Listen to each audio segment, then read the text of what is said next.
Hey, y'all, sorry running a little late on this Friday, but glad to be with you nonetheless. My name is Brandon Adams, and this is DawgNation Daily, the daily podcast for Georgia Bulldogs fans. We have jam-packed a very busy show for you today. It's Jeff Sintel later on. Maybe a little bit of a surprise with the culmination of Georgia's 2019 recruiting class. We'll let Jeff tell you about that and the likelihood that it comes to pass. We'll also look back on a great night last night with the Touchdown Club of Atlanta as they honored the top players in the South, top players in the country, including the state of Georgia, with their annual awards banquet. It was great to be back on hand with that again. We'll give you some of the sights and sounds of that throughout our program. And I want to begin today with, I think Georgia doing something that Georgia fans are really going to like.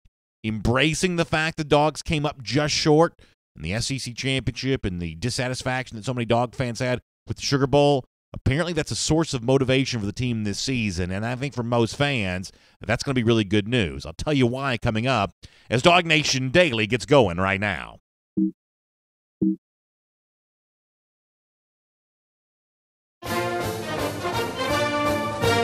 Presented by DawgNation.com, this is DawgNation Daily, the daily podcast for Georgia Bulldogs fans.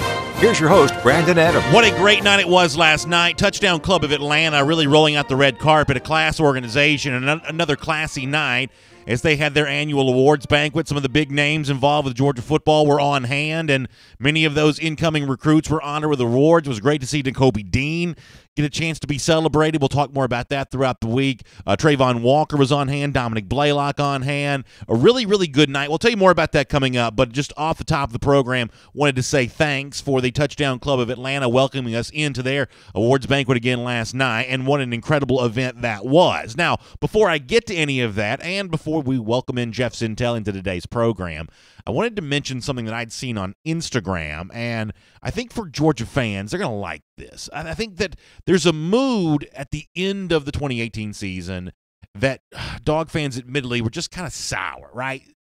Heartbreaking disappointment against the Alabama Crimson Tide, and gosh knows that bunch continues to try to rub that in the face of Georgia fans, and I guess to the victor goes the spoils, and that's what they're choosing to do, which is their prerogative right now. But it was a heartbreaking loss for Georgia. And then there was a frustrating loss, not heartbreaking, but frustrating, with the way that Georgia played against Texas in the Sugar Bowl. And there's this restlessness that's out there. I talked about that when I was on the Feinbaum show this week. There is that restlessness that's out there from Georgia fans of, man, I'm getting tired of waiting. It's been close but no cigar at the end of the 2017 season, close but no cigar in the end of the 2018 season. And as much as Kirby Smart has built this Georgia program up as quickly as he has, let's face it, these are Georgia fans that have been waiting, as the Dogs' rivals like to point out, since 1980. So there's that restlessness that kicks in of, man, when is Georgia going to get over the hump? Well, if you're a Georgia fan that feels that way and you want that to be a source of the motivation for the program going into 2019, I think you're getting your wish on this. Kearis Jackson,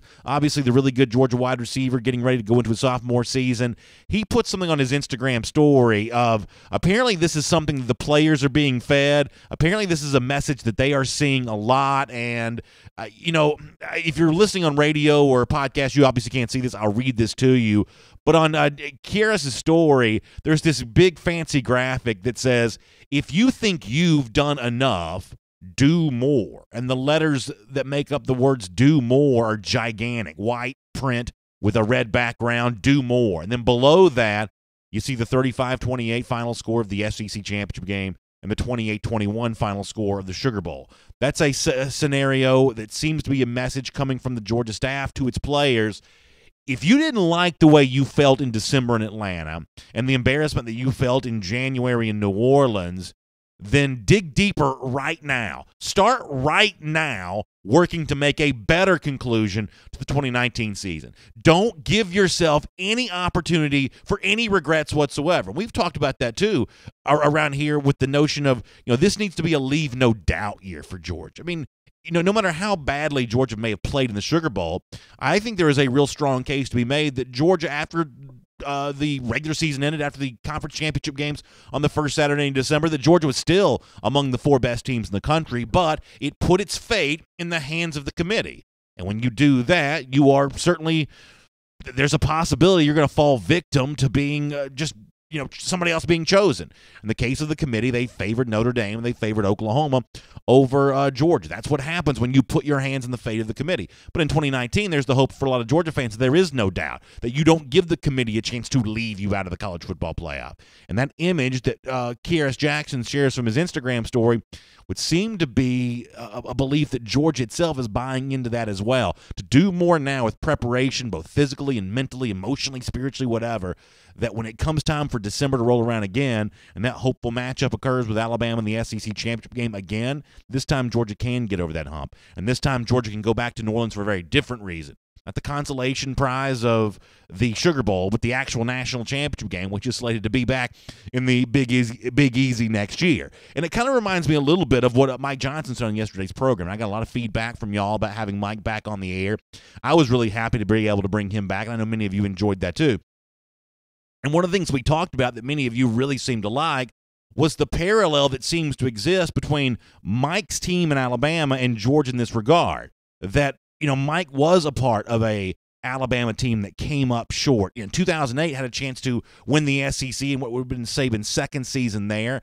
They did win the West, but came up short in the SEC championship game. Went to the Sugar Bowl against a Utah team, and Utah a lot farther down the trough than the Texas team that Georgia played. And Alabama, I think Mike himself would say, really kind of got embarrassed that day.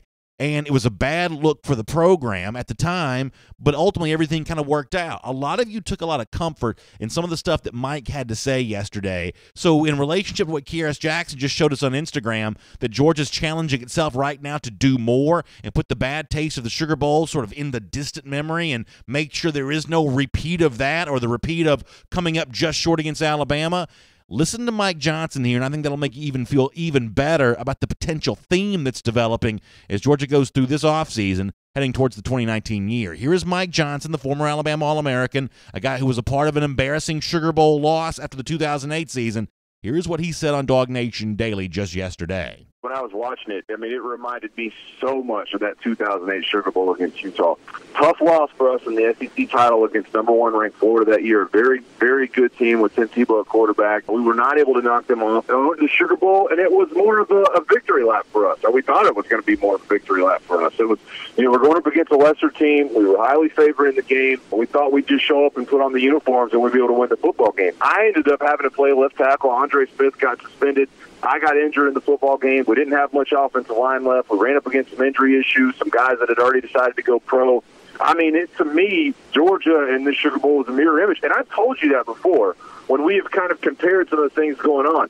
That Sugar Bowl for teams like Georgia and Alabama is a death trap. You go down there and you do not play. That Sugar Bowl is not a real football game. I tell people all the time, it's not real. You go down there and it's almost like a vacation. It happened to Bama against Oklahoma a couple of years ago, too, when they were highly favored.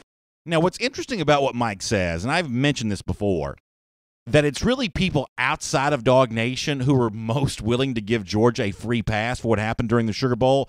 If you really look at the aftermath of that game on our program, it was the Georgia fans who were the most mad about it. And there'd be this conventional wisdom, the people that are kind of, outside of SEC country would say, oh, these SEC people are delusional. They want to act like every time they lose a game that, they weren't focused, they weren't motivated. That's the excuse for every loss that takes place. But it wasn't Georgia fans, for the most part, saying what Mike said. Mike's an Alabama guy.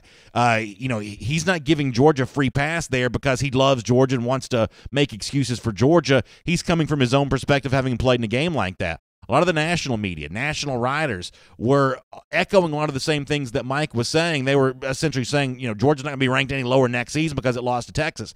It was really the Georgia fan, though, that wanted to make a bigger deal about the game and say, hold on a second, my team didn't play well, and I want some answers as to why. I want to know what that's about. It was really the Georgia fan who was kind of more upset and more wanting to hold it against the Dogs than non-Georgia fans were about the way the game works out. But Mike says, hey, it's not even a real football game. It's like a death trap for the SEC team in that spot because it is so far removed from the ultimate goal that you want to be a part of. And, by the way, Mike went even further than that on yesterday's show. And this is the part that I heard so many people say, hey, BA, that really helped me. That made me feel better. That got me more excited about the upcoming season.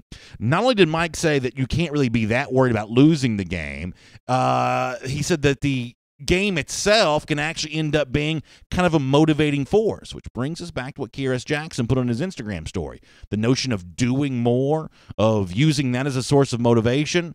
Mike Johnson, the guy who was in the same spot in his own college career not all that long ago, says, you know what?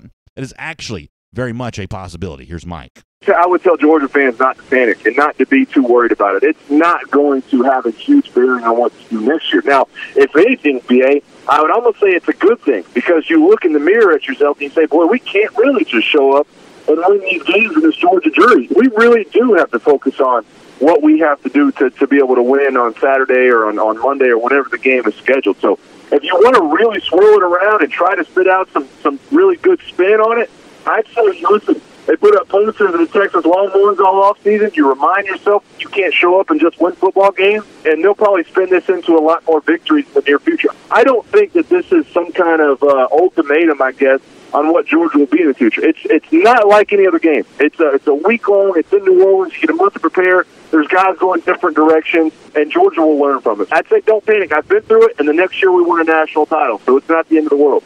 I've been through it, and the next year we won a national title. That's the line that I heard from people. In fact, a DawgNation Daily listener tweeted at me on this. I think his name, Richard Tom, I believe he is. He sent that tweet into me that said, I enjoyed hearing Mike Johnson on DawgNation Daily yesterday. The quote, "We lost the Sugar Bowl, and the next year we won the national championship." Richard says, "I hope this is foreshadowing for us Georgia fans. Hashtag Go Dogs." A lot of UGA fans will agree with Richard on that, and I think a lot of people will love the idea of hearing Mike describe exactly the way he thought this might go, with Georgia coaches plastering that Texas score all over the football facility. Well, according to Kearis Jackson, that may indeed be going on. The notion of doing more in 2019, of leaving no doubt, of erasing the bad taste of near miss against Alabama and less than Georgia's best against Texas. It sounds like that's a source of motivation this offseason, and that, I'm guessing, is really good news for a lot of Georgia fans. My name is Brandon Adams, and this is DawgNation Daily, the daily podcast for Georgia Bulldogs fans. Hello to you, and thank you for being with us live on video today, 10 a.m. DawgNation Facebook, YouTube, Twitter. We're on the radio at noon, of course, on Athens Sports Radio 960 The Ref. And we are available in podcast form, where the podcast can be found, including posting the show every day at the world-famous DawgNation.com. No matter how you get to the show, live, on demand, radio, something else, we're really glad you're with us today and really excited about seeing you this upcoming Tuesday as well, because really I'm trying to send out the call to anybody that can be anywhere near Kennesaw coming up this Tuesday night, because we've never been to the Marlowe's Tavern location in Kennesaw before, but this upcoming Tuesday for our Countdown to Signing Day event, that's exactly where we are going to be. What an incredible night that's slated to be this upcoming Tuesday from 6 to 8 p.m. The address, once again, is 745 Chastain Road in Kennesaw. That's 745 Chastain Road in Kennesaw. That's the address. For the first time ever for us at a Marlowe's Tavern in Cobb County, it's going to be that final build-up towards National Signing Day. Great inside information from Jeff Sintel and a whole lot of fun with you. The Marlowe's Tavern folks always roll out the red carpet. And this upcoming week, maybe the biggest and the best we've done this entire year. So please make sure you can make plans to join us this upcoming Tuesday for our Countdown to Signing Day event at the Marlowe's Tavern in Kennesaw. Really looking forward to that. We got a Kroger kickoff we'll do in just a moment to look ahead to the weekend. Kind of a busy one for UGA Athletics. We'll tell you about that. As I said, Jeff Sintel will join us on the phone here in a minute, too. We'll talk a lot of recruiting with him. Before that, let me mention what was a great night for us last night. I mentioned this off the top of the program. Touchdown Club of Atlanta hosted their annual awards banquet. Nakobe Dean was honored as the linebacker of the year. You had all-star awards going out to guys like Trayvon Walker. Dominic Blaylock received one of those. And Georgia quarterback Jake Fromm was in the room, because his brother Dylan was also being honored as a terrific performance for Warner Robins. Huge numbers that Dylan Fromm put up in his final year in high school football. Jake was on hand to celebrate with him, and we were talking about this before our show began today. In a great night, a lot of really good-looking future Georgia football players on hand. The coolest moment of all may have been captured by a photo that Jeff Sintel took. And if you saw this on either DawgNation's Instagram page or Jeff Sintel's own personal Twitter feed, in fact, on video, I think we have a chance to see this. How about a picture speaking 1,000 words of the smiling Jake Fromm standing next to the smiling Dominic Blaylock? I love Jeff Sintel's capture for that. Touchdown passes at UGA between these two, he asks. Bet the over, and I think that's indeed true. And I think both these guys, in so many ways, are just really cool embodiments of what Georgia fans want Georgia football to be about. Blaylock has gone about his business in such an impressive way, leading into what will be his, obviously now his final season, high school football being over, about to enroll in Georgia in just a few months, and what Jake Fromm's done speaks for itself. We know from conversations in the past that Blaylock's really excited about working with Jake Fromm. In fact, when he joined us not too long ago to Marlowe's Tavern broadcast, he talked about that. He likes what he's seen from Fromm, and he wants to catch touchdown passes from him in the future. Here is Dom on Fromm. The way he controls the offense, he has a very good arm. He can put it on the spot, and he's a very, very good leader, too. Yeah, he has definitely a good leader, and he'll have full control of those reins of leadership here in 2019. Jake was also there, as I said, celebrating with Dylan Fromm, who had a chance to win a big award. Just a really cool night, and a great chance for most of these guys who were really busy for most of the football year, you know, whether you're a college guy coming back or a high school guy going through the rigors. Most of these guys are pretty busy. A chance last night to relax, and not just the guys that are going to Georgia, but Talia Tagovailoa is in the room. A lot of the coaches who were honored as coaches of the year were in the room. Just a great night to celebrate what so many of us love, which is the game of football. And this, the high school football ranks a really cool night with the Touchdown Club of Atlanta. It was great to be a part of that. We'll have more with Jeff Sintel on kind of what he heard from that event last night. We'll do that coming up.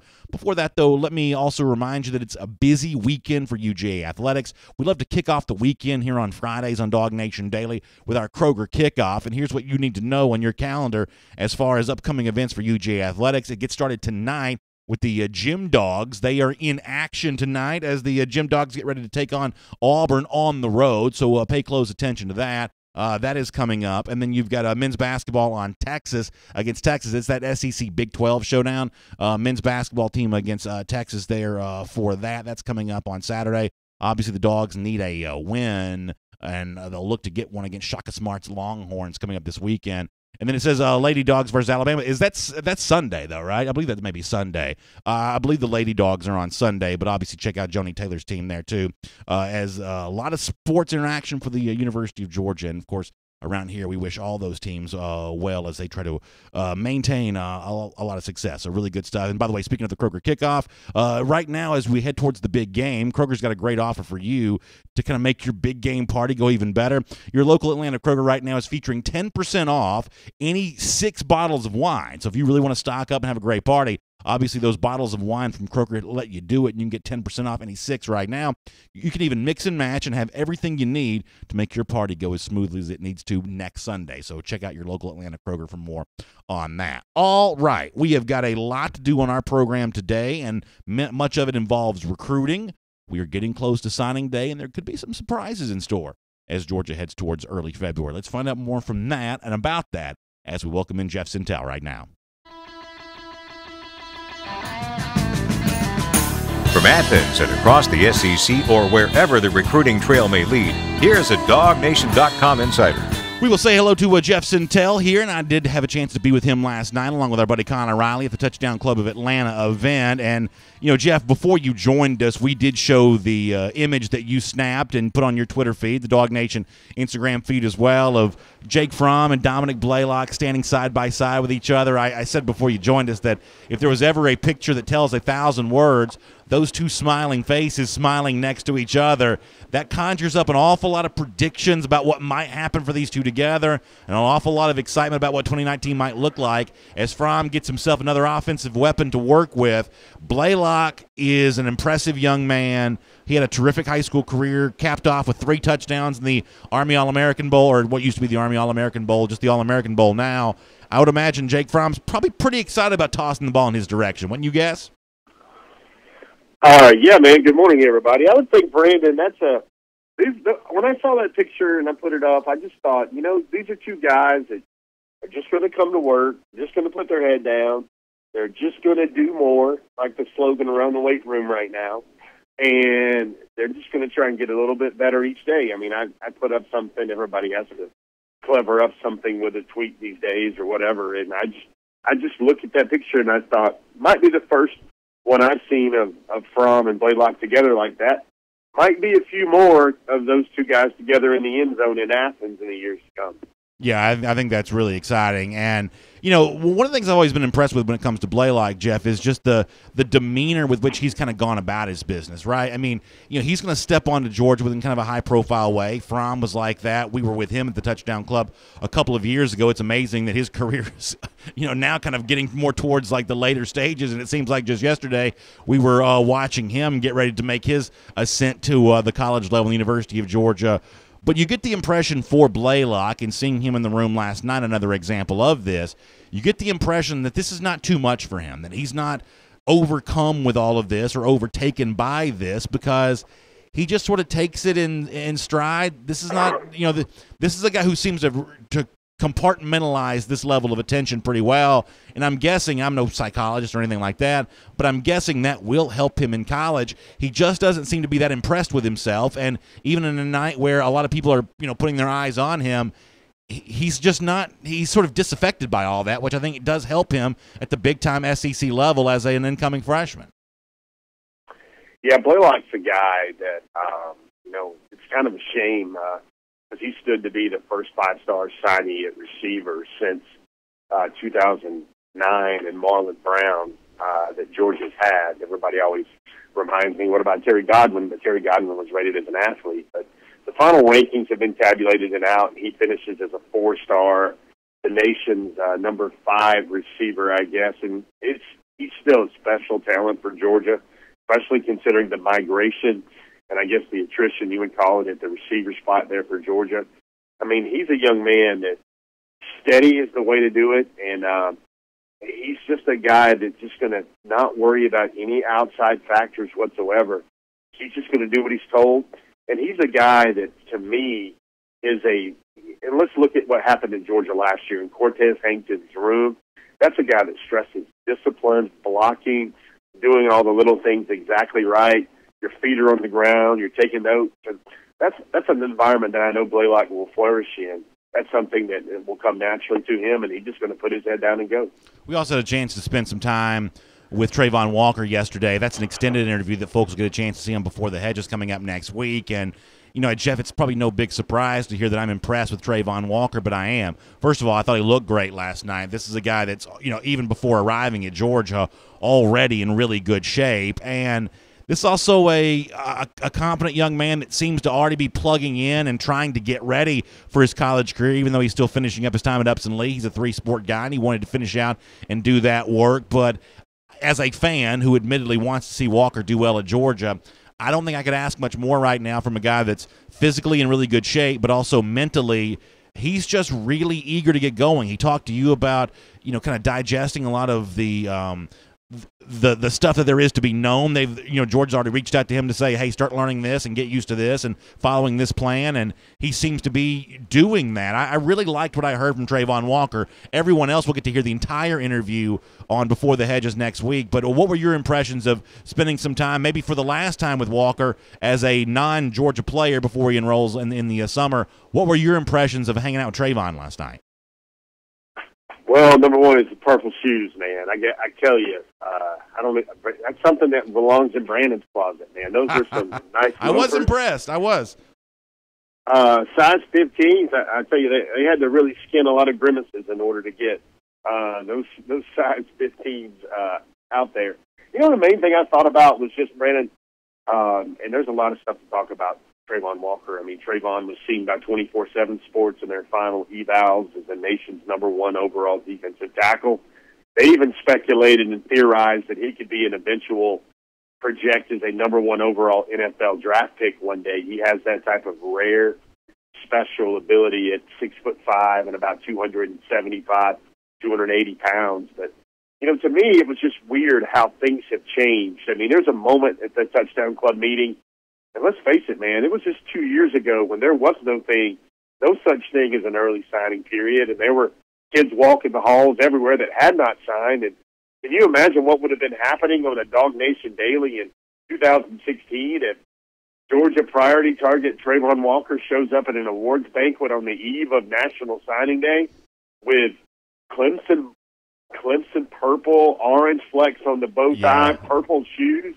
I mean, that would have been at least good for a few exasperated gasps or at least several tweets about, is this a tell, is this a sign? And when in reality, it is what it is. That would It's be just quite a young the man panic. thinking he looks pretty good. Yeah, that would be quite the panic-inducing move. Now, I would say he looks better in purple and orange than I would, so I'll give him credit for that. He pulls that ensemble off better than I probably would. But, yes, if there was no signature on a letter of intent and we were heading towards Old School Signing Day and you had Walker decked out in purple and orange, because we know that Clemson was obviously a school he did pay some attention to, yeah, I would imagine we'd be pretty anxious around here, and I would imagine we'd have some breathless conversations about that, and I'd probably be getting some criticism for why am I asking you about him 200 times, but that's exactly what we would be doing if it wasn't for the status that's in place now. Yeah, there's a blog that kind of summarizes the Touchdown Club banquet that will go up today on the site, and one of the points in there is it's striking how things have changed, because out of the nation's top 100 players, 87 of those guys are already signed, sealed, and delivered. There's very few of them. I think the number is about 6, actually 7 that haven't committed anywhere at all. And then there's maybe about 4 more guys that have committed somewhere, but they have yet to sign their letters of intent. It's really taken down the mess, the crazy, the furor regarding those old school national signing days, and reduced it probably by about 80-85%. And now everybody kind of carries those burdens and writes those stories in December for the most part. While Georgia, huge weekend this weekend, a lot of elite juniors are coming into town. Perhaps some of the biggest names that are going to show up, besides the official visitor in Javon Shepard for the 2019 class, who's there right now, is a 5-star running back by the name of Marshawn Lloyd. Now, he's a thick, impressive. We put the highlights up on the DawgNation forum all week about Marshawn Lloyd. About 6'1", about 205. Already reps out 225 on the bench 20-plus times. Has a little bit of flex of Gurley, a little bit of flex of Chubb, and a little bit of flex of Sony Michel in his game. And he's in Athens right now for an unofficial visit, along with a lot of other key juniors this weekend. Yeah, I want to ask you one more thing about the banquet. But a little bit, since you mentioned Lloyd, let me bring him up. That's a name that you've kind of pushed on us. You know, I talk a lot about Kendall Milton. I talk a lot about Zachary Evans. But Lloyd's one of those guys that you keep saying, hey, when you're talking about these running backs, don't forget to include him in that conversation as well. Jeff, tell us a little bit more about why you feel like he belongs in that Milton-Evans 2020 running back conversation. Yeah, perhaps maybe one of the biggest nexuses, I think I'm using that term right, one of the biggest central regions of talent for Georgia in the 2020 class is going to be that D.C. metro area. And you got Mikhail Sherman there. That's the 5-star linebacker out of St. John's who runs 4.5s on the laser. You've got Brian Brzee. That's the nation's #1 overall prospect for 2020 coming out of Maryland. And then you've got the aforementioned Mr. Lloyd, who is, rates as the nation's #4 running back. And it is what it is, man. That gentleman named Dell McGee is going to go after 5 stars first, and then he's going to look at the national elite backs, and he's been working those guys for over a year now already. And those are the top targets. And then there's some other regional guys, or, the best guy in Florida, the best guys in Georgia. Those guys are going to have to wait until Georgia's figured out itself with the elite national backs in the country. And Kendall Milton out of California, Marshawn Lloyd out of Maryland, powerful Damascus Catholic in Maryland, which shoots players out far and wide every year. That's Nick Cross, currently committed to Florida State. Everybody remembers the name Anthony McFarland of a few years back, another great Damascus Catholic running back. That is one of the most prestigious programs in the country, and he's already felt that Georgia has been showing him the love as well.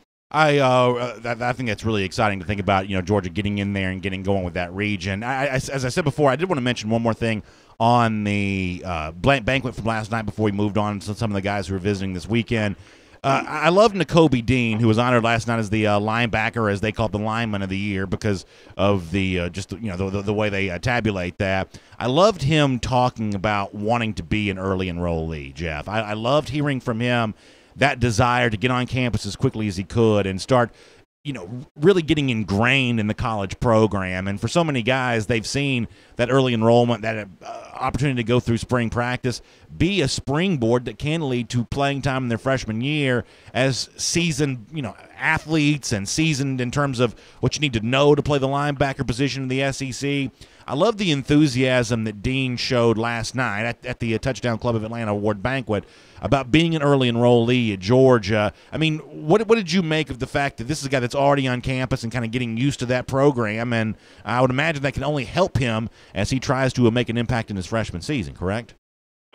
He's rooming with Trezman Marshall and Nolan Smith. The fourth pod in that flat is saved for one aforementioned Trayvon Walker. But he's a guy, perhaps one of the most interesting things that was talked about regarding Mr. Dean last night was the 4.7 everyone threw out. No, that wasn't his 40 time. That was his final senior year, which I guess was simply one semester GPA at Horn Lakes in Mississippi, right outside of Memphis. Carried a 4.7 GPA, finished with a 4.4 GPA, and he's a guy. I think Georgia has some guys at the inside linebacker spot that are either athletes, excuse me, and maybe students of the game that are really cerebral and heavy into their playbooks. I think Dean is the nice genesis of the guy that's an athlete, 6 foot, about 220. Going to rep everything you want to see, and big numbers in the weight room, 600 squat, 350 clean, 350 bench. But he's also going to handle that cerebral side of the football game really well. And I think that's something that Glenn Schumann really brings out of his guys, the way he coaches inside backers at Georgia.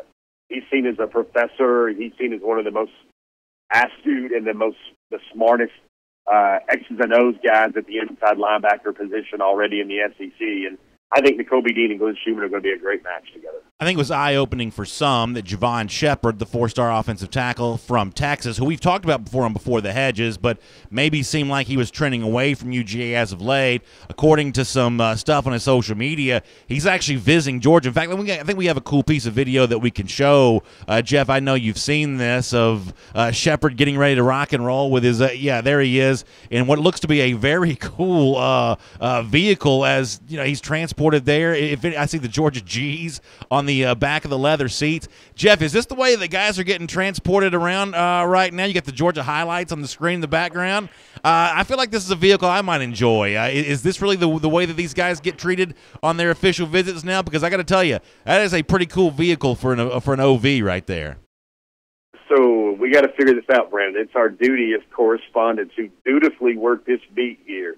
Is that the Kirby Mobile, a la the Kirby Copter? Is it the commit to the G Uber?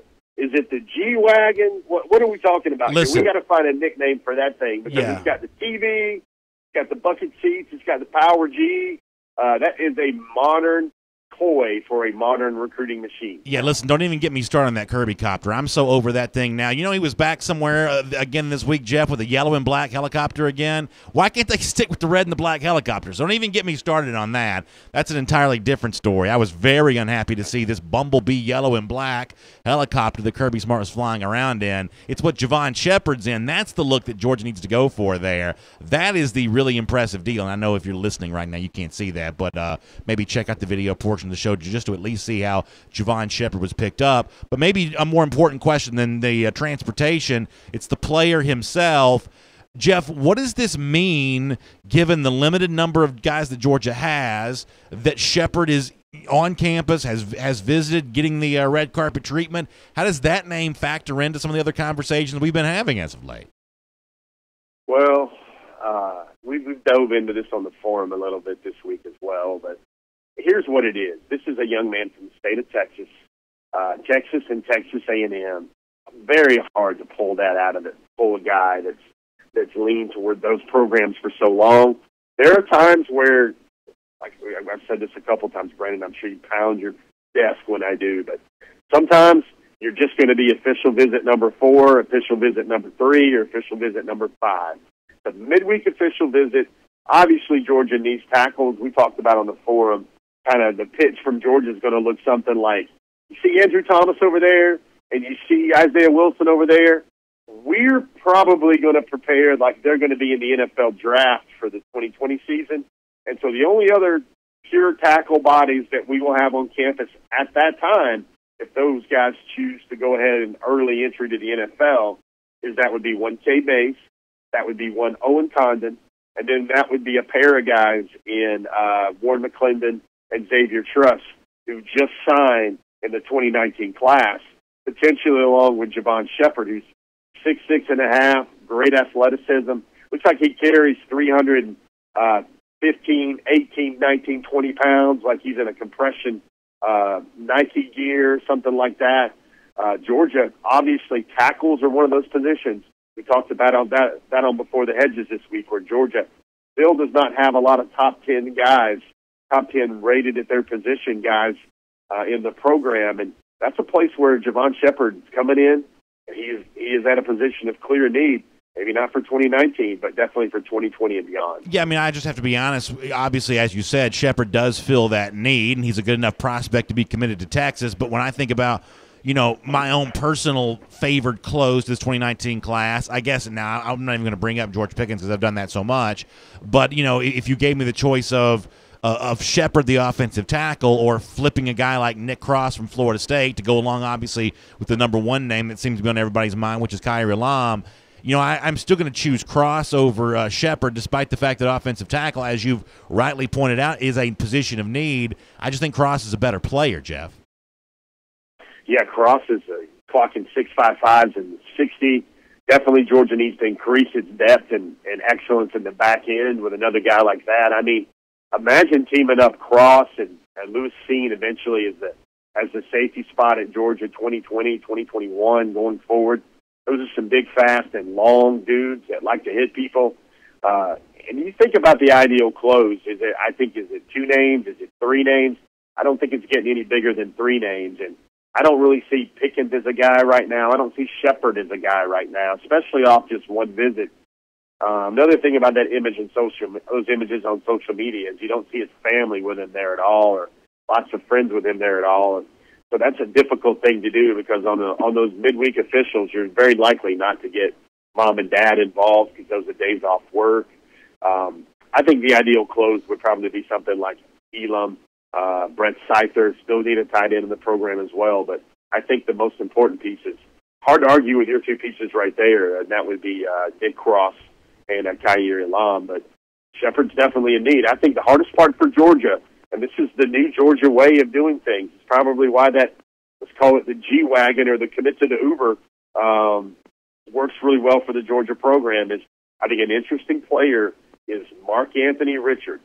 Now, this is a number 90 overall player in the country, and a lot of recruitniks are sitting there scratching their heads going, does Georgia have room? Can they wedge horn him in there? How does Georgia fit in a Mark Anthony Richards? Because they got so many other options, and they've got so few slots left for the nation's number 2 overall class. Boy, Jeff, that's a lot to digest there, and I'll admit, Mark Anthony Richards is one of those guys. The more that I look in on him, the more I am interested in what he brings to the table. That's an interesting name to think about, and we'll see as we head towards the signing day if Georgia can wrest away that official visit, I guess, away from Penn State for Nick Cross, and that's what it is, right? You got to get him to come to Athens instead of going to State College. I mean, is that what the Nick Cross story really is in the final stages? Well, I would say the guys that wear the red and black Oakleys that don't have to be as objective as I do in my business, they're sitting there thinking, well, Nick Cross did take a somewhat quasi-secret, unofficial visit to Georgia for a game. He's seen the facilities and everything else. The in-home visit happened and everything else. So there are embers and sparks there, but the reality is if you've got one final official visit, you give it to Penn State instead of the University of Georgia, the odds of Georgia becoming the school, when all is said and done, become a lot lower. Jeff, thank you so much. Appreciate that. We'll look forward to reading a bunch from you over the course of the next few days. Signing day is getting close. And, Jeff, I'm really looking forward to being with you this upcoming Tuesday at the Marlows in Kennesaw. I think that's going to be one of our most fun Marlows events so far this year. To be for the first time in Kennesaw is going to be a blast. I can't wait to see you there, too. Might be a simple, sly intel drop right here, and it's not that Brandon's going to show up in a custom-made Humvee D&D wagon with power Gs everywhere or power D&Ds everywhere, but might actually have a special guest at this event next Tuesday. Sometimes these countdowns to signing day events have a special guest, and maybe we'll just keep our fingers crossed on that one. Ooh, that is really exciting to think about, Jeff. Thank you for letting us know about that. That gets me even more excited. Jeff, enjoy your weekend. We will talk to you soon. Let's take a look around the rest of the league. This is SEC Through. How about Jeff dropping that little nugget in at the end? A little special guest at Marlowe's on Tuesday. I cannot wait. You know, the audio I played earlier in the show from Dominic Blaylock was from Blaylock's visit. You know, if you go back and look over the years, these Marlowe's events, I mean, you know, it's been Dominic Blaylock, it's been Andrew Thomas, it's been a lot of these guys who've, you know, gone on to stardom, or certainly have ingratiated themselves in the case of Blaylock with UGA fans. You know, we kind of get in on the ground floor sometimes to these Marlowe's Tavern events. So no telling who it could be this Tuesday. But, boy, that's exciting to think about for the Kennesaw location coming up this week. Really good stuff. And, by the way, that's not the only big thing happening next week. Let me make sure you are aware of what's going on. You know, it's kind of Super Week here in Atlanta next week. That means there are a lot of big names around the state of Georgia in honor of the big game next Sunday. And Kroger's going to be the place to be for a couple of these. Let me show you next week what's coming up. If you are in Athens or can be in Athens, coming up next Thursday, it's January 31st, 4 to 6 p.m. at the Kroger on 191 Alps Road in Athens. A.J. Green going to be there. It's an autograph opportunity with A.J. Green. Obviously, it's going to be a huge crowd, so there's some special details you need to be aware of. You can see there's those there on your screen. But A.J. Green in the Kroger in Athens coming up Thursday, starting at 4 p.m. And then on Friday at the Kroger 318 Mall Boulevard in Savannah. And I know a lot of you have been saying, hey, when is something big going to happen for us over here in Savannah? Well, Kroger's going to take care of you next week. 318 Mall Boulevard location of Kroger there in Savannah, Georgia. The great former Georgia wide receiver, Muhammad Massaquoi, who's got a great story to tell and just a really cool guy. He's going to be there from 3 to 5 p.m. next Friday. It's 1 week from today, Friday, February 1st. Once again, you know, it's wristbands for the first 150 people, so there's a line, and you know, there's some, you know, you got some crowd control measures to take care of here. But Muhammad Massaquoi next Friday in Savannah. A.J. Green next Thursday in Athens. Two great former NFL guys, former Georgia receivers who are going to be signing autographs at Kroger. What a fun thing that's going to be. Mark your calendar for that. All right, SEC Through time. And by the way, when the SEC Through is done, you know, we were talking about Trayvon Walker a moment ago. You're going to see the full interview with Trayvon next Wednesday on Before the Hedges, also presented by Kroger. I did want to give you a little taste of something specifically that he said yesterday, because there is something that I really like about Trayvon right now, and I'm probably a little different on this with him than I typically would be with most recruits. I'll tell you about that from Trayvon Walker's own words coming up in just a moment. We are obviously in a brand new age of college football. This transfer portal is the biggest topic of conversation really anywhere. You get around football people, that's what everybody's talking about, because the challenge for coaches navigating this is just so difficult right now. There were a ton of Virginia Tech players that just went into the transfer portal. I know Virginia Tech's not an SEC school, but I saw where Justin Fuente, the Virginia Tech coach, responded to this. He had to put out a big statement here this week on the heels of a number of Virginia Tech players inserting themselves in the transfer portal. I won't read the whole thing.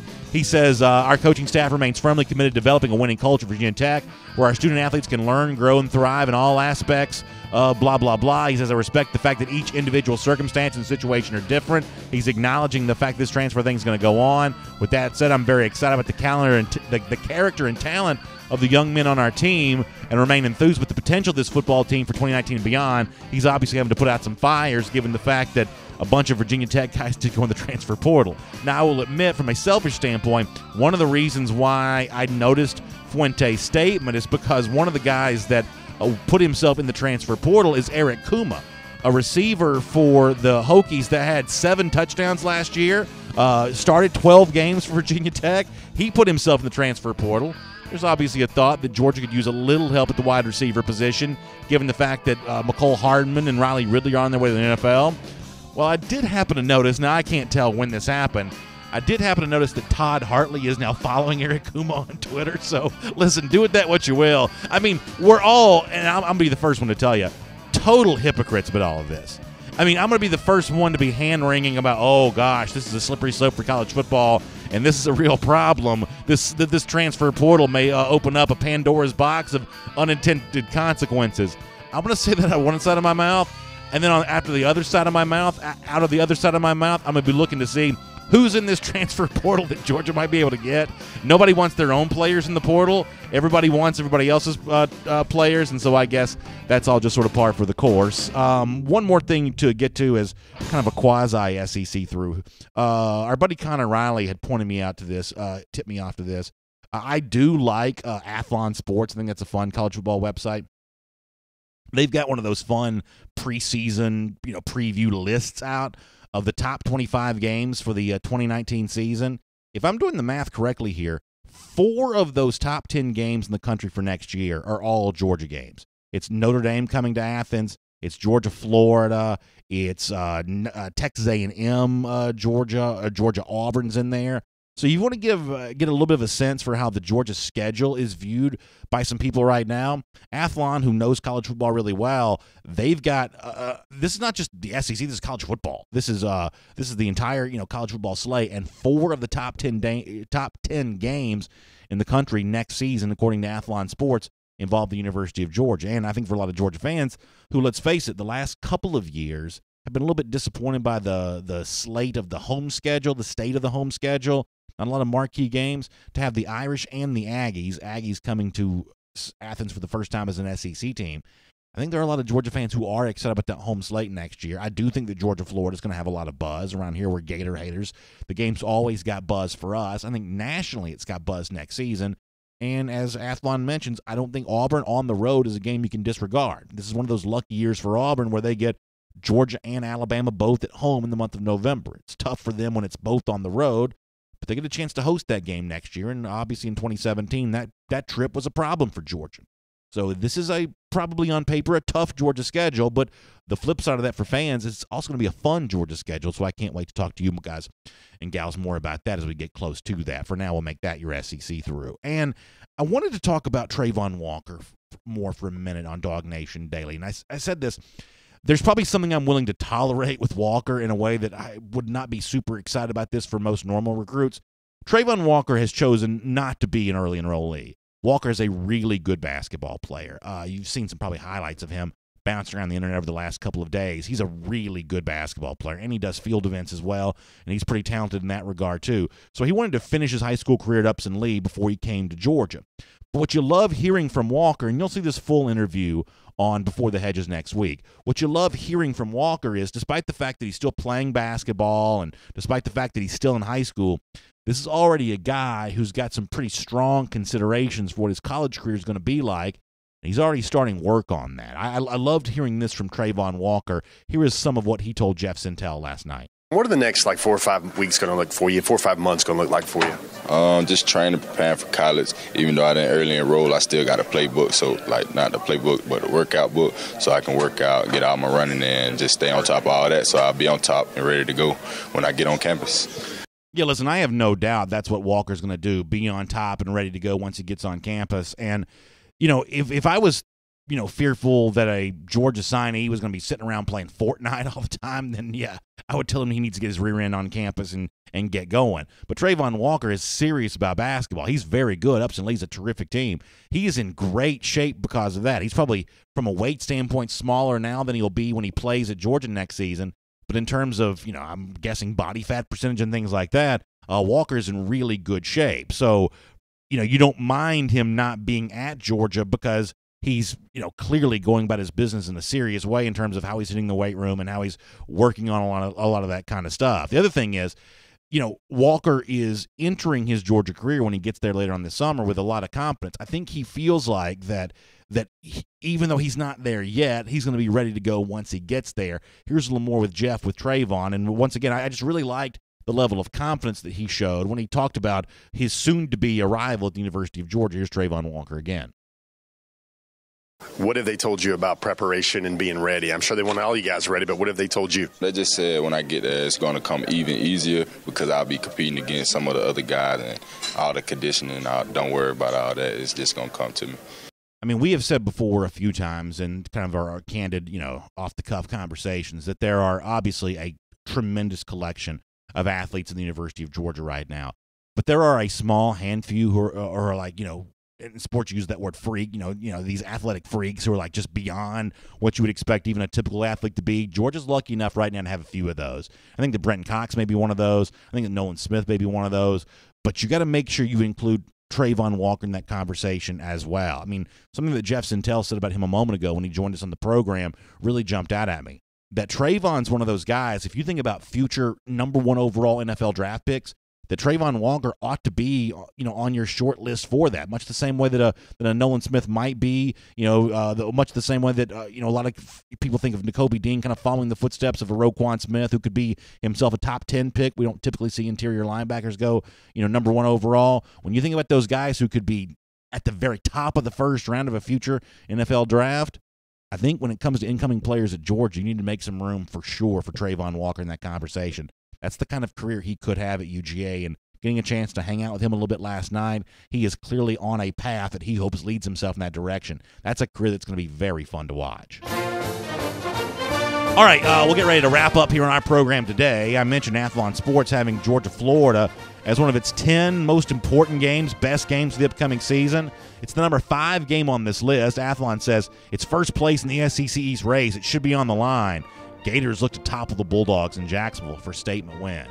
Around here, we think that is a statement that Florida is not going to be making. No signature win for Florida coming against Georgia anytime soon. In fact, we love the idea that it's been a long time since Florida's got one of those at all.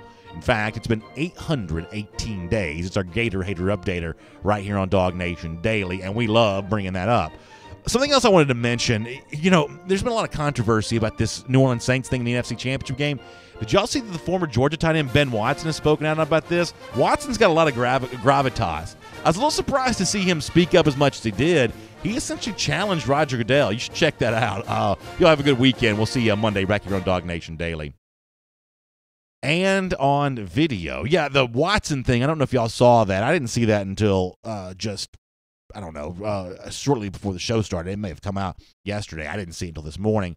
But it's kind of interesting to see because, like I said, Watson's one of the most respected voices in the NFL. Now, his playing career is about to come to an end, but this is an author. This is a serious guy. When Watson speaks, people listen.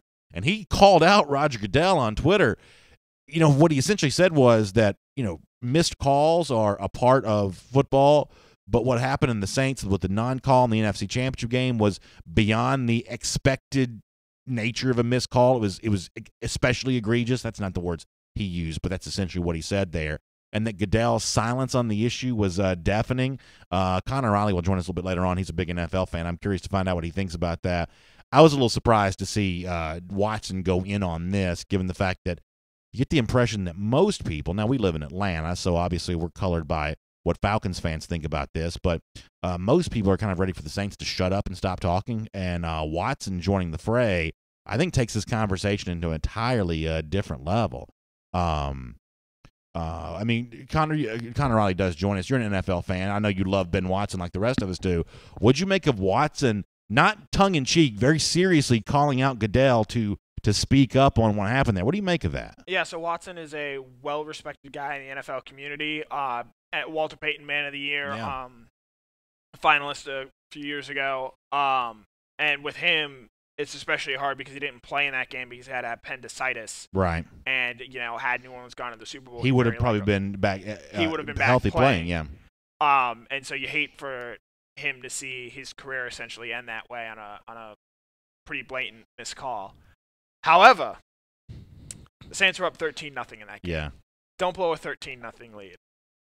The Saints got the ball first in overtime, and I'm sure plenty of people watched the Patriots-Chiefs game as well. That's how in that Patriots game, that's how a Hall of Fame quarterback handles getting the ball first in overtime. Drew Brees did not do that. Oh gosh, here I am trying to have a serious conversation, and this guy's I'm just saying they had a chance to win the game. I gotta hear Sully and Murph over here talking about the Patriots. They had a chance to win the game. They could have stopped the Rams.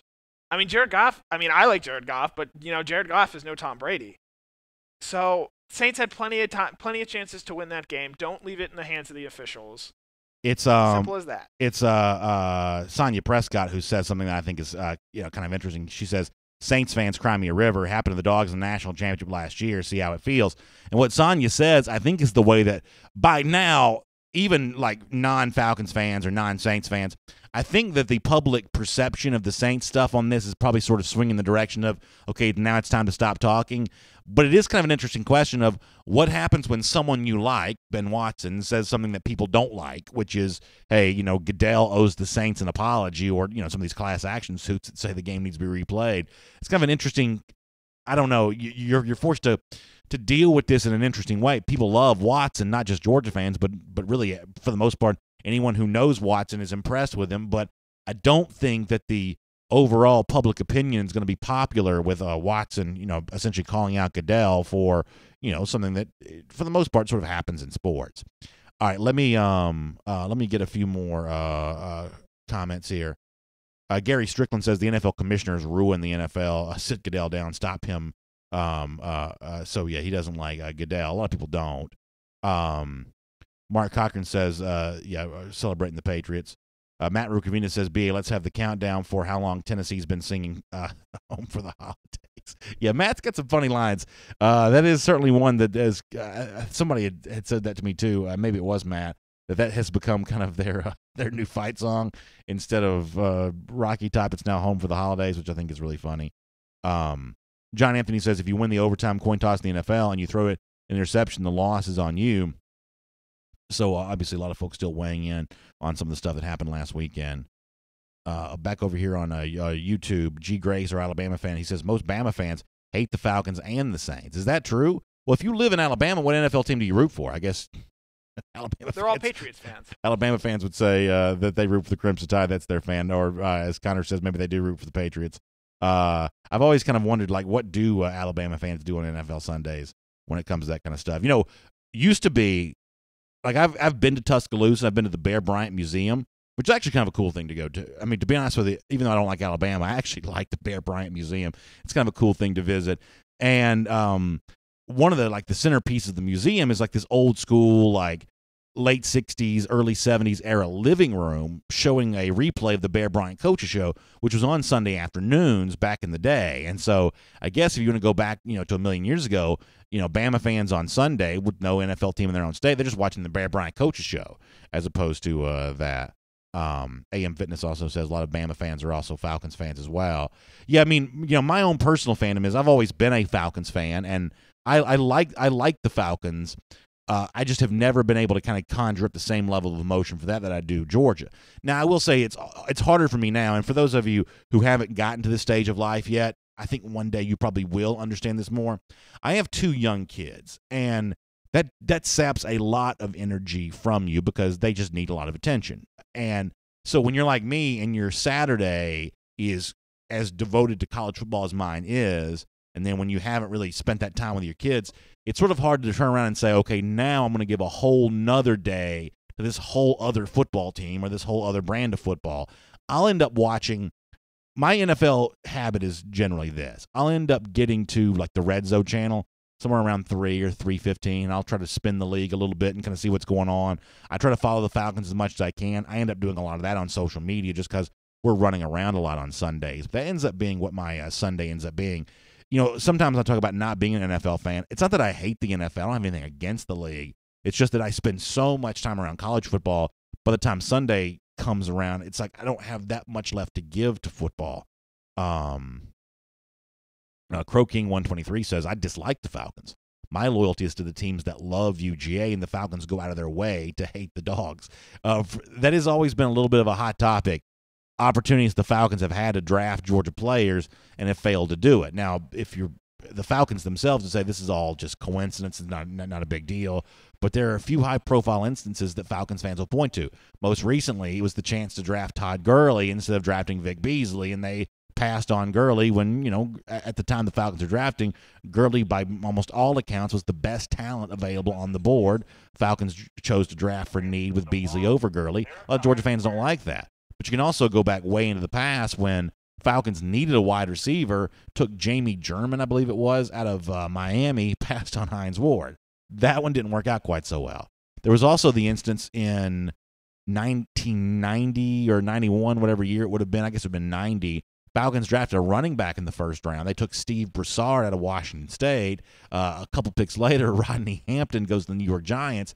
Hampton, who had been great at Georgia, also had a pretty good career with the Giants. Steve Broussard, not exactly one that conjures up a lot of memory. So there's some examples of opportunities where Falcons could have drafted a Georgia player and didn't. And, boy, Georgia fans don't forget about that too easily. They don't. They don't for sure.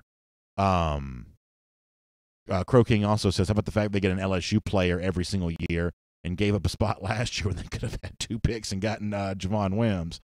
So Crow King is not happy about that when it comes to a Georgia. And there are a lot of Georgia fans who agree with that too.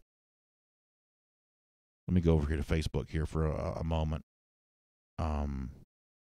Brandon Vernon says, when it comes to Alabama, I miss Mike Shula and Mike Dubose and Carl Torbush and Mike Price. Yeah, listen, there are a lot of college football fans who probably like those versions of Alabama coaches better than the current one. That's probably not unfair.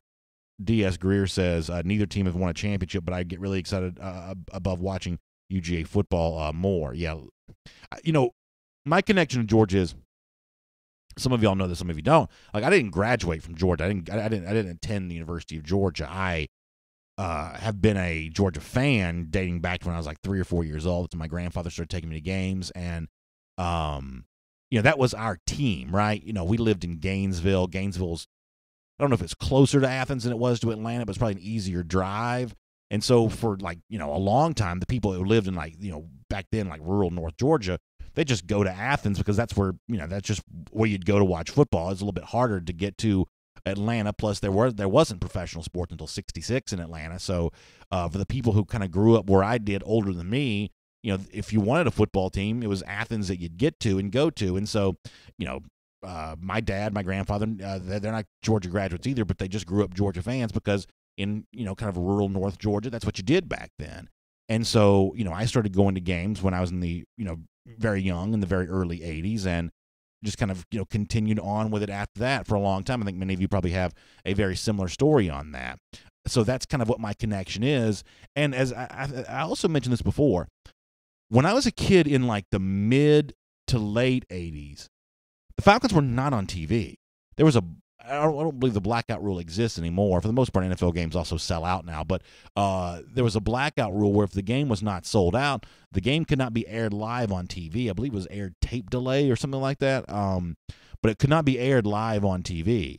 And so I grew up in, the mid to late 80s when I'm getting deeply devoted to Georgia because I'm going to all these games, not watching the Falcons on Sunday. They just weren't on. They'd be, they just were not on TV. And when you're impressionable, you're forming your sports fandom.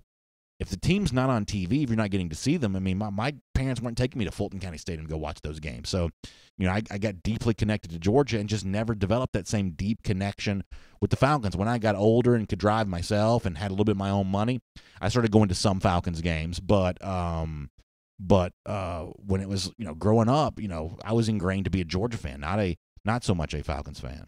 Timmy Taylor says, where you from, BA? I grew up in Hall County, Gainesville, Georgia. That's where I grew up. I did. Ricky Jet says, I wonder where Holyfield is projected to go in the draft. Connor, if I had to guess, I'm thinking Holyfield's probably about a 4th round pick. You think he could go that high? 4th round pick for a Holyfield? If I had to put money on it, I think he goes undrafted. I don't think he's going to test well. He doesn't catch well out of the backfield. He's kind of a one-dimensional running back. And I just don't know if that's something that interests NFL teams these days. But he would have had to have heard something from somebody, right? Potentially, yeah.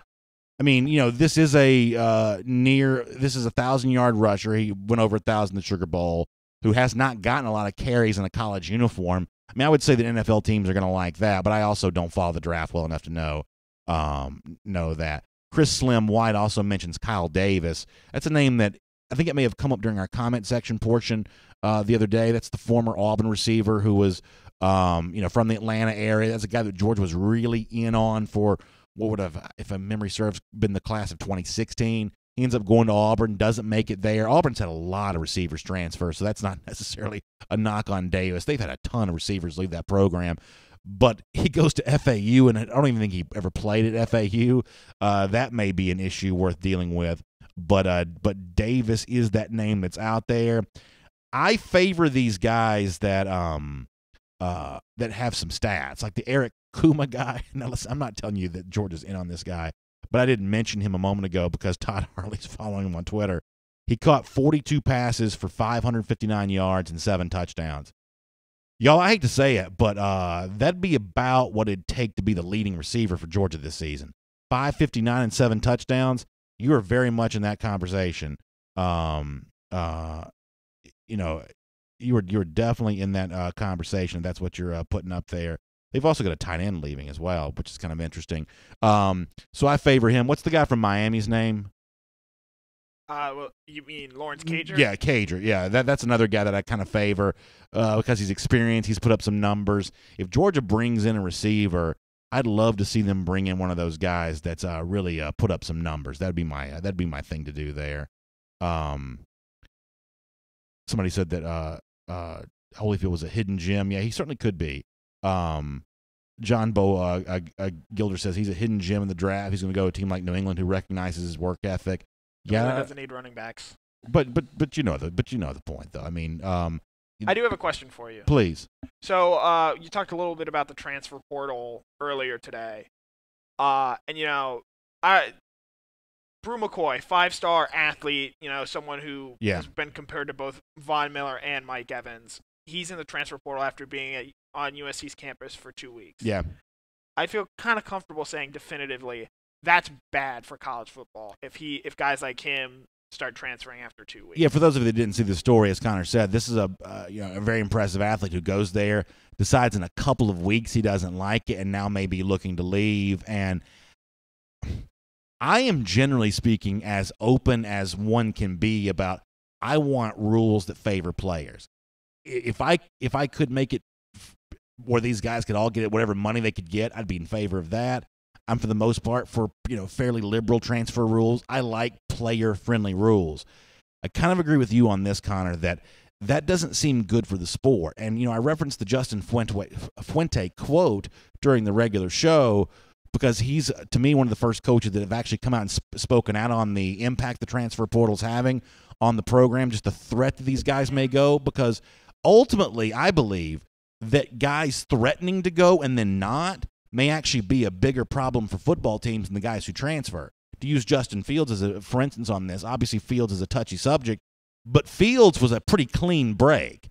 He said, I'm transferring, and then within a couple days, he was gone. Now, I don't love the fact that Fields is not here anymore. I would have loved to have had that level of quarterback depth at Georgia, but it's not that big of a problem for Georgia because, or at least in terms of cloud that hangs over the program, because once he said he was going, he put his money where his mouth was, and he was gone. And for the guys who flirt with going and then decide not to leave, they come back. But how committed are they to the program? I don't mean committed in the hey, this is where I want to be sense. I mean committed in terms of how hard they're working to fulfill the challenge that's coming from the coach. That's what I worry about. Can you coach kids who are going to threaten to leave every time something doesn't go their way? Because I just think that hard coaching is a part of the sport. Part of life. Yeah. Now, I'm not talking about necessarily like Bobby Knight stuff where you're like always screaming in somebody's face. Some of that kind of stuff I think is kind of overblown and frankly, unnecessary. But challenging people to do things they don't want to do, that's the very nature of coaching. You cannot be such a player's coach that you don't make life uncomfortable for the players in your that you have been given watch over. Otherwise, they're never going to get better as people. So, Connor, I kind of agree with you. And even though I look like the kind of person who would be, maybe really restrictive about stuff like this, for the most part, I want these guys to be able to go where they want to go. But you got to draw the line somewhere. Otherwise, the coaches are never going to get a chance to coach these players. Some people have said this is going to be sort of like NFL free agency. This is going to be 1,000 times worse than NFL free agency because at least with those guys are there till the end of the year, and they can move on in March. If guys start doing what Brew McCoy's doing, or guys start transferring out after spring, we were talking at the Touchdown Club meeting with a colleague yesterday. I mean, this transfer portal thing is going to flare up now after the coaching changes. It's going to flare up again after spring practice. It's going to flare up right before the season starts. Yeah, Kenyatta Watson, who's the father of Kenyatta Watson Jr., who signed with Texas, I think. Yes. He had actually tweeted that out, and he's thought to be a pretty influential circle in the recruiting world. He says it's going to be even worse in spring practice. I think most people would kind of agree with that as well. Myra Herbert Bush in our Facebook comment section calls it extortion, and not wrong. It's not wrong. If coaches can't coach players because they're going to threaten to leave anytime something goes wrong, it's going to be a problem for the sport. Now, I will also say, as someone who's been around the block a couple of times, there are a lot of things that we talk about how bad they're going to be for the sport, and they end up not being all that bad. So maybe there's a way in which this ends up being just an accepted norm within a couple of years. But right now, it is kind of a weird newness for the sport that does not seem to make it better. Now, to put a positive spin is not necessary on this, but I guess I am reminded of, if any coach is going to be good at handling this, I do think that Kirby has a chance to be better than most, because if you look at the way that Kirby coaches now, Kirby plays a lot of players. And while, some players are not going to be happy they don't get to play enough, you don't have that many guys, especially on the offensive side of the ball, really probably even defense too. You don't have that many guys who say, I'm not getting to play at all. And so, from Kirby's perspective, he can always point to, hey, you did this in a game, and if you do this, you'll be able to do a little bit more and a little bit more. I mean, Kirby seems pretty good at keeping guys involved. Now, he's not going to be impervious to this. He's already dealt with it with Justin Fields. That kind of plan of, let me make sure I get you in the game to make you feel like you're a part of this thing, that clearly didn't work with Fields if that's what he was trying to do. But for the most part, Kirby is pretty good about making – there aren't that many players in this roster that don't play some. Correct. Kirby will play 20 freshmen within the first 2 games. Maybe only about 4 or 5 guys redshirted this year, and just about every one of them played in about 2 or 3 games. And Kirby playing Justin Fields during the season, I've certainly made it known that I thought he shouldn't have taken him out every other play. He should have let Fields do a full drive. But I think once Fields said he wants to put his name in the transfer portal, I thought Kirby handled that about as well as any coach could. And it's just, unfortunately, that's the new reality in the world we live in. Yeah, let me get this comment here. It comes from Gregory Nowak, who says, all sports have mechanisms that practically prevent year-to-year, month-to-month, week-to-week free agency. College football can't be different without much bigger problem. The pendulum has swung too far. It's that last line that I think most people agree with, that the pendulum has swung too far. But there's going to have to be, I think, some sort of inciting incident to get it to swing back in the other direction. Because right now, listen, politics governs a lot of this kind of stuff. And the NCAA is, whether it wants to admit it or not, it's kind of a political body. It exists because people allow it to. And the NCAA knows there's no political favor right now for restricting these transfers. You think about guys like Jay Billis on Twitter. If you follow him, he's always, sort of railing on the NCAA's amateur model, and that's kind of a different conversation to get into for a different day. But the NCAA, I believe, is sensitive to this kind of stuff. And so, therefore, it doesn't want to come down too hard on student-athletes, because there's this whole other mountain of criticism the NCAA faces. Its entire business model sometimes is seemingly threatened by the criticism that it gets from the public. So an example of this is a way of kind of currying favor. Hey, we're letting players go where they can play, where they can be comfortable. And they'll keep doing that until something happens. And maybe, as Connor said, maybe it's Brew McCoy going somewhere for 2 weeks and putting his name in the transfer portal that causes somebody to say, oh, hold on now, this is enough. Or maybe it's someone who bounces to one school and then the following year tries to bounce to another. That kind of stuff happens in high school all the time. These poor high school coaches in Georgia, they have wildly different rosters from year to year. Now, parents would also point out these coaches also bounce place to place from year to year too. So, maybe we got to do something to handle the coaches and the players together. But it is certainly a wild time, and it may take someone smarter than me to figure it all out. Let me go to YouTube here for a moment. We'll get a couple more, and then we'll get ready to get out of here. Tram Dickerson says, I think we lost Fields and Hazelwood because of the Jim Chaney slow offense. Obviously, at this point in time, we've been down that road a good bit. But the notion of the Jim Chaney offense, what it was, and what it's going to be with James Coley, I do think that's a really interesting conversation. And, I am really curious. I'm mostly a believer that Coley's not going to be that different from Chaney, but there's no denying that there's some Georgia fans who want it to be at least some different. And so that's going to be a big thing for us to talk about. Let me get one of these here. Jacob Thompson says, hey, BA, can you wish my 6-year-old Sawyer Thompson good luck in his basketball game in an hour? Yeah, Sawyer, good luck in that. Hope you have a good success on the basketball court. My son's got a basketball game tomorrow, so it's a weekend of that kind of stuff. So Sawyer, good luck to you, and hope you get a chance to do well tomorrow. And we appreciate you checking in here on DawgNation Daily. Kristen Phillips says, "BA, I still can't find that jacket. Is this the one that I'm wearing right now?" I bet you our friends at the UJ Bookstore have this one. I bet you they do. I feel like I've seen this here. This was a gift for me.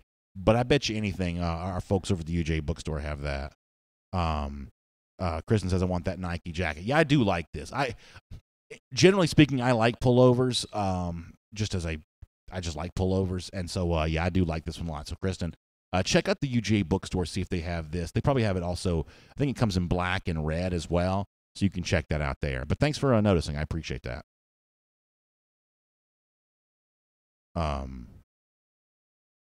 Mike D says, I'm going to go check out Bama Daily. I'm sure Mike isn't talking about Justin Fields over there. Come on now, Mike. We mentioned him for 5 seconds. Come on. That's not fair. But we appreciate you weighing in nonetheless. Brian McPhail says, talking about George Pickens, yeah, we'll certainly look forward to seeing where that all finishes up. Kristen says she looked on the bookstore website, didn't see it. I'm actually surprised about that. I feel like they probably got this one in store for sure. Enrique says they don't post everything on their website. They sell it on campus only. Yeah, Chris, I don't know how far away you live from Athens, but it's probably worth the walk in just to see all the stuff they've got there. It's pretty incredible. Let me get a couple more and we'll get ready to go. Ronald Lee Shepard says, what's the slogan? I missed it. So, Ronald, we showed a picture, and we'll finish up with this for today. We showed a picture from Kearis Jackson's Instagram story where he has this edit, I guess you call it, of it's like do more, and it shows the score from the Sugar Bowl, from the SEC championship game. I forget the exact wording of it, but we showed it on screen earlier. It says, in fact, can we throw that up on the screen one more time just for because he's asking about that? Ronald, we'll throw it up on the screen one more time. This was from Kearis Jackson's Instagram. He says, if you think you've done enough, do more. And that big do more there is what gets my attention. And it says, 35-28, SEC championship, 28-21, the Sugar Bowl, referencing those losses. And Ronald, the point we made earlier was, I love the idea that George is buying into the disappointment of the way the last season ended, especially when you compare that to what Mike Johnson said on yesterday's show. And I have heard from people that were very clear that Mike's words gave them some hope, that the disappointment, and Alabama fans like to kind of come at me sometimes, and they've been kind of mocking Georgia for the close but no cigar the last couple of seasons. The idea that Georgia is going to use that as motivation. We know how well that worked in 2017 with the original revenge tour. The thing that Georgia may be digging in deep for that again this year, I like that. I think that's a lot of fun. I think that's going to benefit Georgia over the long haul. So we hope that you all are getting ready for a big weekend, as Sawyer said earlier, whether it be some youth sports or hanging out, doing whatever. Hope you get ready to enjoy some great fun. Thanks for being with us here today. We got some great stuff coming up at DawgNation in the days to come. Love to see you on Tuesday at the Marlows in Kennesaw. Connor's already put his headset away. Any final words from you, Connor, to close out the week? You gonna go without saying goodbye? Any final words or anything? If you have any recommendations for what to do on Sundays now, because I've been watching NFL football for about 7 hours a day for the last 5 months on Sundays, send them my way. Is it supposed to be cold on Sunday? I think it's supposed to be cold all next week. Yeah, that's tough. So if you're a pro Atlanta citizen like me, get ready for the national media to just hammer how terrible our city is. Now I will say, I'm a golf guy. Torrey Pines on Sunday. You may have Tiger lurking in the mix there. Really pretty course, and La Jolla on the San Diego coast. That's not a bad way to spend a Sunday. If you got to be indoors, dreaming about better weather from San Diego is not a bad way to do that. But no doubt the national media is going to pounce on the Atlanta weather if it is indeed bad. Mark Godfrey, thank you, who says thanks to us for being here today. We appreciate that. Y'all have a great weekend. I'll look forward to seeing you back here again next week, starting Monday at 10 a.m. right here for DawgNation Daily. Enjoy your weekend, whatever you do, and we'll look forward to talking to you then.